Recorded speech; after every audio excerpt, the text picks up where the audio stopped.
നമസ്കാരം. നിത്യജ്യോതിഷത്തിലേക്ക് എല്ലാ മാന്യ പ്രേക്ഷകർക്കും സ്വാഗതം. ഇന്ന് 2025 ഡിസംബർ മാസം 5-ാം തീയതി 1201 ആണ്ട് വൃശ്ചിക മാസം 19-ാം തീയതി വെള്ളിയാഴ്ച. ഇന്ന് വെള്ളിയാഴ്ചയാണ്. രോഹിണി നക്ഷത്രമാണ്. വെള്ളിയാഴ്ച എന്ന് പറഞ്ഞാൽ ശുക്രവാരം, ശുക്രൻ്റെ ദിവസമാണ്. എല്ലാവർക്കും ഇഷ്ടപ്പെട്ട ഒരു ഗ്രഹമാണ് ശുക്രൻ. നമ്മളെപ്പോഴും പറയും അവനിപ്പോൾ ശുക്രദശ എന്ന് പറഞ്ഞാൽ ഏറ്റവും സന്തോഷത്തെയും സമാധാനത്തെയും കൊടുക്കുന്ന ദശാനാഥനാണ് ശുക്രൻ. അപ്പോൾ ശുക്രൻ്റെ ദിവസമാണ്. അപ്പോൾ നല്ല ദിവസമാണ്. ഇന്നത്തെ നക്ഷത്രവും ശുഭനക്ഷത്രമാണ് രോഹിണി നക്ഷത്രം. അപ്പോൾ രണ്ടും ഒത്തു വന്നിരിക്കുന്ന ഒരു ശുഭദിനമാണ് ഇന്ന്. അപ്പോൾ ശുഭകാര്യങ്ങൾക്കെല്ലാം ഇന്നത്തെ ദിവസം അനുകൂലപ്രദം, വളരെ സന്തോഷപ്രദമായ ഒരു ദിവസമാണ്. അപ്പോൾ നമുക്ക് സന്തോഷപ്രദമായ എല്ലാ കാര്യങ്ങൾക്കും ഇന്ന് ഇറങ്ങുന്ന കാര്യങ്ങൾ വിജയിക്കും, സമാധാനം ലഭിക്കും. അതേപോലെ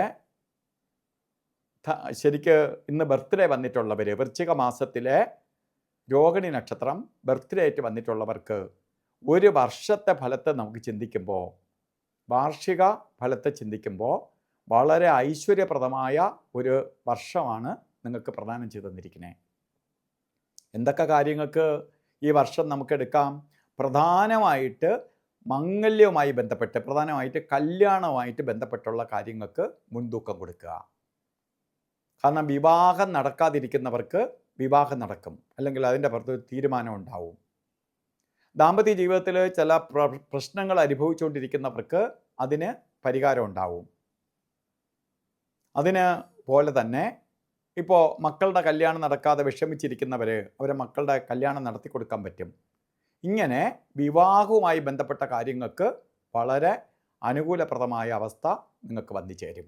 അതിനൊപ്പം തന്നെ സാമ്പത്തിക പുരോഗതി, വാഹനം, വീട്, അതുപോലെ ജോലിയിൽ പുരോഗതി, ഇവയൊക്കെ ശുക്രൻ പ്രദാനം ചെയ്തു തരും. അപ്പോൾ ഈ ഒരു വർഷം നിങ്ങൾക്ക് കല്യാണാദി കാര്യങ്ങൾക്ക് ശ്രമിക്കുന്നവരാണെങ്കിൽ അതിന് മുൻതൂക്കം കൊടുക്കുക. ജോലിക്കാണെങ്കിൽ അതിന് പ്രാധാന്യം കൊടുക്കുക. വീട് വെക്കാനോ വസ്തു മേടിക്കാനോ ശ്രമിക്കുന്നുണ്ടെങ്കിൽ അതിന് ഇറങ്ങുക. ഇതിനെല്ലാം ശുക്രഭഗവാൻ നിങ്ങളെ അനുഗ്രഹിക്കും. അതുപോലെ ഇന്നും ഓരോ കാര്യത്തിന് ഇറങ്ങുമ്പോഴും രാഹുകാല സമയം നോക്കി യാത്ര തിരിക്കണം. രാഹുകാല സമയം വരുന്നത് തന്നെ, രാഹുകാലം നമുക്ക് ഇന്നും ഇപ്പോൾ കലണ്ടറിൽ രേഖപ്പെടുത്തിയിട്ടുള്ളത് 10:30 മണി മുതൽ 12 മണി വരെ രാഹുകാല സമയമൊന്നാണ്. 10:30 മണിക്ക് രാഹുകാലം തുടങ്ങൂല, 10:49 രാഹുകാലം സ്റ്റാർട്ട് ചെയ്യുള്ളൂ. അപ്പോൾ 10:30 തൊട്ട് 12 മണിക്ക് തീരൂല, 12:15 രാഹുകാലം തീരുള്ളൂ. അപ്പോൾ 10 മണി 12 മണി 15 മിനിറ്റ് വരെ രാഹുകാല സമയമുണ്ട്. അപ്പോൾ ഒരു 10-15 മിനിറ്റിൻ്റെ വ്യത്യാസമുണ്ട്. അത് നോക്കി വേണം യാത്രയ്ക്ക് ഇറങ്ങാൻ. അതുപോലെ യമകണ്ഠ കാല സമയവും ഗുളിക കാല സമയവും ശ്രദ്ധിക്കണം. ഇന്ന് ഗുളികൻ്റെ ബന്ധം വരുന്നത് 7:58 തൊട്ട് 9:23 വരെയും, യമകണ്ഠ കാല സമയം വരുന്നത് 3 മണി 7 മിനിറ്റ് തൊട്ട് 4:33 വരെയും. ഈ രണ്ട് സമയങ്ങളും ശുഭകാര്യങ്ങൾക്ക് എടുക്കാതെ വിട്ടുകളയണം. അതുപോലെ ഇന്നും നമുക്ക് അഭിജിത്ത് മുഹൂർത്തമുണ്ട്.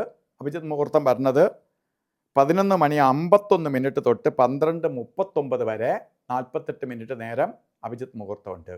അല്ലാതെ തന്നെ മുഹൂർത്തമുള്ള ദിവസമാണ്, എന്നാലും അഭിജിത്തിന് വളരെ പ്രാധാന്യമുണ്ട്. ഇന്നത്തെ ദിവസവും നമ്മൾ ഓരോ കാര്യത്തിന് ഇറങ്ങുമ്പോഴും അല്ലെങ്കിൽ വീട്ടിൽ നിൽക്കുമ്പോഴും വസ്ത്രധാരണത്തിൽ ശ്രദ്ധിക്കണം. റെഡ് കളറ് വസ്ത്രധാരണത്തിൽ ഉൾപ്പെടുത്തുക. അപ്പോൾ ശുക്രൻ്റെ പവർ കൂടാനും ശുക്രൻ്റെ അനുഗ്രഹം സിദ്ധിക്കാനും സഹായിക്കും. അപ്പോൾ ഇന്നത്തെ ദിവസം നല്ല ദിവസമാണ്. എല്ലാവർക്കും സന്തോഷപ്രദമായ ദിവസമായി തീരട്ടെ എന്ന് പ്രാർത്ഥിച്ചുകൊണ്ട് നിർത്തുന്നു. നന്ദി, നമസ്കാരം.